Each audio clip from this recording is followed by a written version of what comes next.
општина Струмица на крајот на годината ги бере плодовите од сите проекти кои што беа зацртени во буџетската 2015 година. Вечерва сме сведоци на еден ваков прекрасен проект кој што на форумот на заедници беше сугериран точно од нашите струмички актери, кои што сакајќи да го стават во незаборав нашето културно наследство, предложија предлог да почнеме од 2015 со изработка на струмички народни приказни.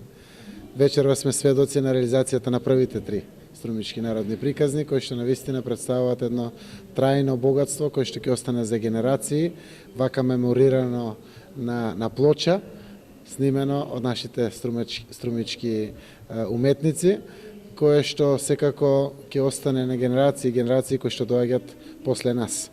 Јас сум задоволен заради тоа што со поддршката од страна на Советот на сите овие проекти, со нивната реализација сите знаеме дека покрај тоа што општина Струмица инфраструктурно се развива, остава и траен белег од времето во кое што живееме, преку сите сегменти на секојдневното живење, секако една од тие области е културата. Сум среќен заради тоа што знам дека парите се малку во делот на поддршката и е направено прекрасно дело. Вкупниот буџет беше 300.000 денари, идната 2016 година повторно е проектирано.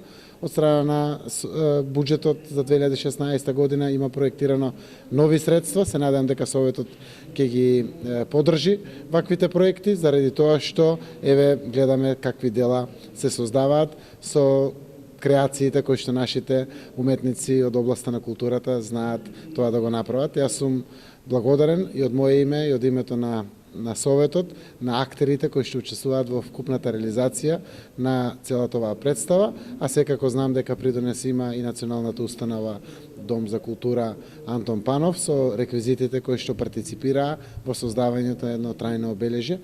Това што беше планирано малку подолго време, реализацијата е на крај, на некој начин идејата да се реализира таков проект малку поголем, благодарение на општината го завршуваме. Значи, самата тема струмички приказни е нешто кое беше ставено во рамки на расказ од страна на Иван Котев и сите тие раскази кои ги има веќе на број некаде околу 65.